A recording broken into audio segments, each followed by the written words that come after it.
Hello and welcome to this very special interview on India at 74 on the occasion of Independence Day anniversary. I will be very special guest on the show, none other than great grandson of Mahatma Gandhi ji, Mr. Tushar Gandhi. Thank you so much, sir, for spending time with us. It's really a matter of privilege to be talking to you. Sir, how do you see the whole journey of India since independence? How do you see this at India at 74? How much have we achieved as a country, and how much do we need to how long do we need to go?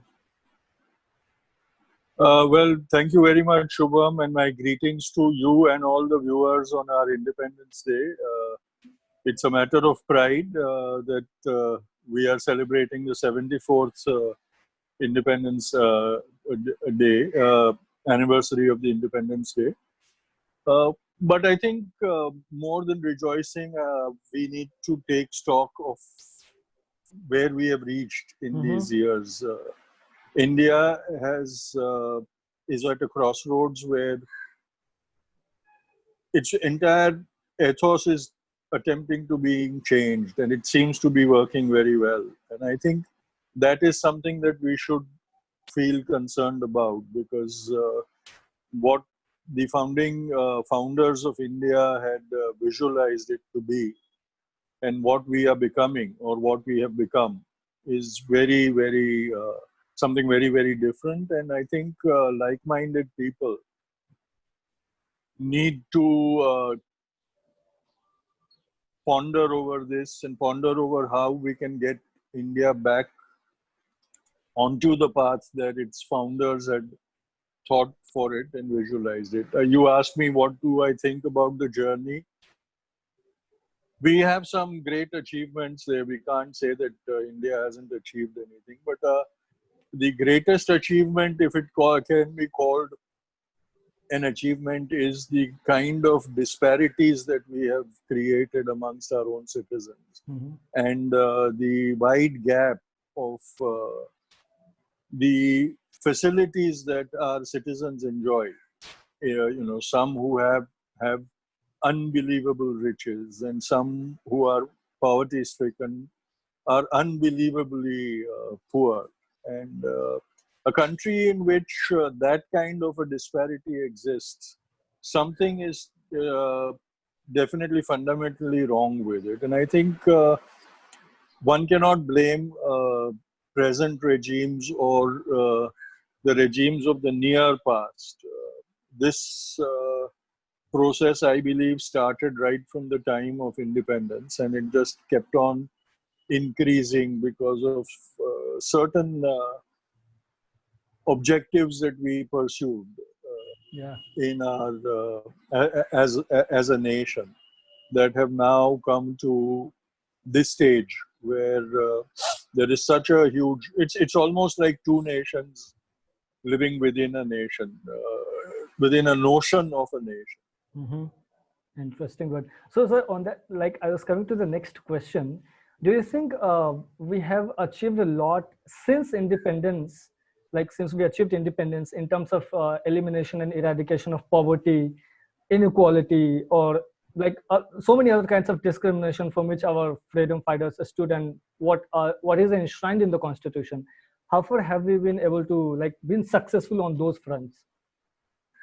No, I think we've been successful in doing the diametrically opposite of the qualities that you are mentioning over here. If we take it one by one, the development has been so lopsided that it has left a large section of our population completely untouched. And as a matter of fact, that percentage of our population has had to sacrifice the most for all the development that we have seemingly achieved so far. And the fruits have been enjoyed by a very small proportion of the population. This is not a democratic thing. This is autocracy or exploitative, at the best, an exploitative democracy. So that is one big thing. Poverty alleviation, no, we have institutionalized poverty, and poverty has become a politically exploitable tool for our rulers. And under the guise of reducing poverty, we have almost made it into an institution, a permanent institution, to keep it so that it's easier for electoral gains. And when anything is politicized, it becomes corrupted. And that is what has happened with uh, the poor. They've become a political tool to manipulate by everyone. So economic And, inequality has increased. Like, am I right? yeah, well, poverty is economic inequality. It's nothing else but economic inequality. That's what I said in my beginning, starting comments, that we have the most unbelievably rich people, and then we have the most unbelievably poor, deprived population also, all claiming to be citizens of one nation. So that is it. There is inequality about education. We have the right to education bill, but it doesn't talk about the quality of education. And so we are just producing people with certificates, And not not quality, are you people saying, with right? people who have certificates. Mhm. We have SSC passes, and we have graduates, and we have double graduates, and we have masters, and all sorts of things.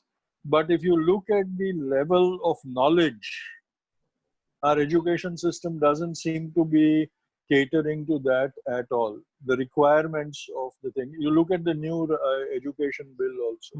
It, it is, its objectives are far more insidious than empowering people. It's Yeah. actually a bill to indoctrinate people and keep them separate more than make them united. And so that is the tragedy of this nation, that under noble intentions, ignoble aims are being achieved.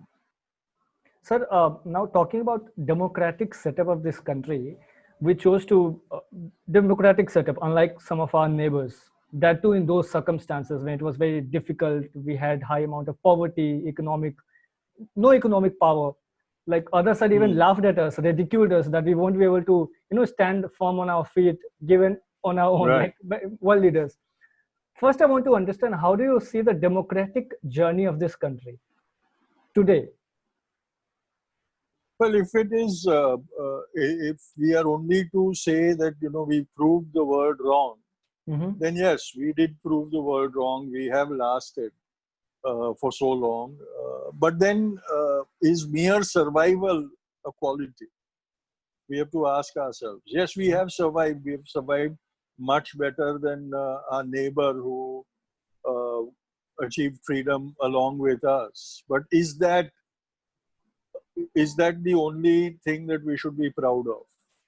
Is that all there is to it? Do we have to? If you look at it today, Bangladesh is outscoring us in GDP and everything. And so, Bangladesh, which was, till 20 years back, was supposed to be the poorest nation in the world, is today, its economy is, growing by leaps and bounds. And so we have to understand all this. What is the criteria on which we're going to pat ourselves on our backs? Is it a realistic criteria, or is it just some superfluous thing, or is it just comparison with Pakistan? Are we going to be happy to say that we are much better than Pakistan? We have to ask ourselves that question. Yeah, so we have to go a long way. Sir, I want to also ask you about a very interesting word or a concept. Like it is being talked about so much, not just today, but since independence itself. Secularism. What do you think about secularism? How secular we have been, and how robust our secularism has been? I mean, India's secularism. The reason I'm asking, Secularism, sorry to cut you, the reason I'm asking, sir, because despite our differences, diverse language, culture, custom, we have been united for 74 years, for the past 74 years. So, what do you think which holds us together? How robust the secularism is? You see, the problem with secularism that we have faced is that we had a very, we institutionalized a very hypocritic form of secularism. We, like I said, we've exploited everything politically. We blame the British, saying that they ruled over us by the divide and rule policy. But since independence, we have exploited all that could divide us for the sake of power. And we have, our political leaders have utilized all the divisions in our society in that manner. And secularism, we must confess that we have practiced a very dishonest form of secularism, if I may say so. Our political leaders, we've always blamed the British for practicing divide and rule and for the continuation of their power. But since independence, since we adopted the electoral democracy, we have seen that political parties have also practiced the same thing. They've exploited all the divisions within our society to form winning strategies and winning equations. And today we've reached a stage where the entire democratic process itself has been compromised. A political party which is able to cobble together winning caste and communal equation is ensured of victory even before polling day. And they've mastered that science absolutely expertly. And so if you look at it dispassionately, you will realize that the individual vote has become inconsequential.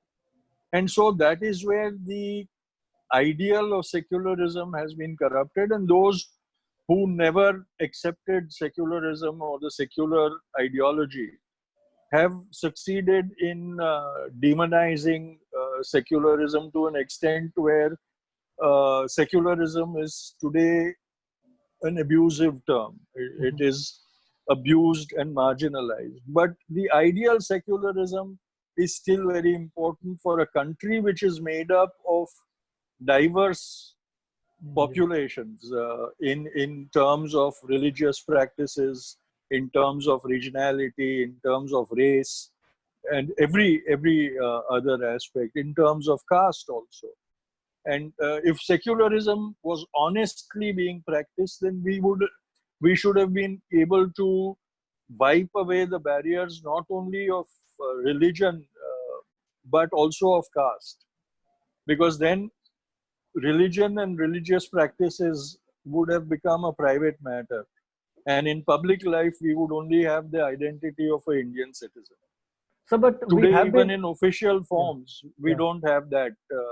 We are asked our caste, we are asked our community. Now they are even asking us about our gotras. And so all this is because they want to manipulate the divisions within the society. So and that is where today, sorry to today cut we you, can... So are you saying we are failing? I'm sorry to interrupt you. So are you saying we are failing on this front, like caste system, it has not been eliminated completely, secularism? But if one were to say that despite our differences, we have been able to like live together, united, how do you counter that? Well, we only are united when we are threatened by an external influence. Otherwise, we aren't. Where are we united? In normal life, in day-to-day life, where are we united? It's always us and them. It's the other caste, it's the other community, it's the other religion. Only thing is, two things unite us. One is a cricket match between India and Pakistan, and the other is a threat to the Indian sovereignty from an external source. That is when we stand up and be together. But look at this pandemic of corona. We should have been standing together, fighting it together, unitedly. And look what is happening. The communal forces are using the pandemic to foment more hatred amongst the communities, amongst the castes, amongst everyone. And so even that one thing that was uniting us, the adversity, the times of adversity, seems to be lessening now. Sir, uh, on secularism itself, I'm talking because this country has seen several incidents, and all times experts and commentators have said that secularism is threatened, but it has overcome. Like there are several episodes wherein they have been said it has overcome. So, like, will it be right to say, in your opinion, that it has completely been exploited, or there are some failings, but yeah, there are some positive sides also of this, given the scenario of Well, our country?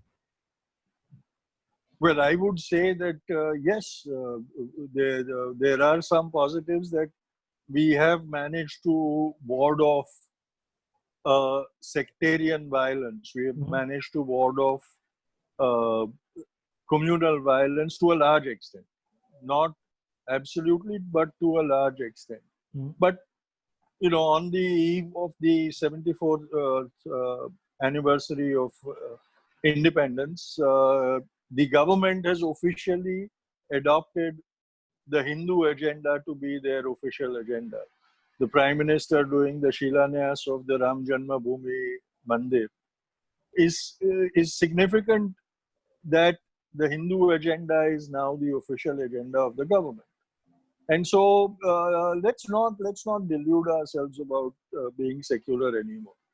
I don't think we were ever secular, and I don't think now we are at all secular. Yeah. Sir, my next question is, We were secular. We were only secular till we got independence. Mhm.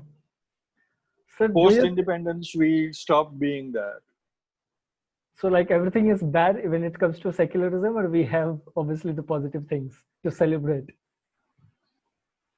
As I would say that we kept managed to keep our nose above the water in terms of development and alleviation of poverty. Mhm. I'll say okay, to concede the thing that till now, till the recent past, till before 5th August, we managed to keep our noses above being out and out communal. Sir, our freedom fighters, leaders like Mahatma Gandhi ji, Ambedkar, like B.R. Ambedkar ji, and so many others like Subhash Chandra Bose, and all those who got us independence and the constitution, do you think they would have been happier seeing this country in the situation as it is today, like India at 74? If I ask you, would that will they be happy seeing us, like, if the leaders are there? Like, have we been able to like successfully fulfill the visions of our great leaders who gave us this country, if I were to ask you that way? How happy are you on the 74th anniversary of independence? Tell me honestly. No, matlab, I am happy, but like I want your opinion to be here. Like, I want you to talk about this. You're the Well, expert. since you asked me what our founders would have thought about it, they would have definitely rejoiced the anniversary of independence because they gave their blood and soul for our independence. But they would not be rejoicing what we've done with that independence. I don't think any of them would have any reason to rejoice. We have failed Ambedkar. We failed each and every reformist that India produced and Hinduism produced. We failed them. We failed Gandhi. We Mhm. failed the revolutionaries. We sing paeans about the martyrdom of Bhagat Singh. Mhm. But we have abandoned all the qualities that he believed in and stood for. That is serious. None of the we have not become true to Netaji Subhash Chandra Bose, although the present regime and the political dysfunction in power is desperately trying to adopt Netaji Subhash Chandra Bose for themselves. But they don't practice a single quality for which Netaji Subhash Chandra Bose fought all his life. They're trying to acquire the legacy of Sardar Patel. So if I were to But ask you, like, sorry to interrupt, if I were to ask you, given, I mean, future from today, like now onwards, given that we have a youth population, which is in majority around 65% of India's population is youth, Do you think the country is going in the right direction? Or are you hopeful? The word is, are you hopeful? No, I'm worried. I'm worried. This country is heading towards its destruction. And I am worried. I have no reason for hope, and I have no reason to feel hopeful at all at this juncture. I'm very worried about this country. This nation, the idea of this nation is in the quality of being inclusive and humanitarian. And those two qualities are today completely discounted in the India that is currently hurtling towards a destination that I don't want to be on.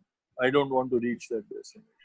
So the last question I would like to ask you, what are your final thoughts on India at 74? Like final thoughts, what do you think? What do we have to celebrate, and which areas are there that we as a country have to really work hard if we want to, like we have to work hard on those, the final thoughts. I think we need to work on a war footing on all fronts, on the societal front, on the reforms front, on the economy. We have to work hard. We have to make, and all of these things have to be worked on with the basic ideology of being inclusive, taking everyone one together, whether it is education, whether it is economy, whether it is development, whether it is societal, or the idea of India itself.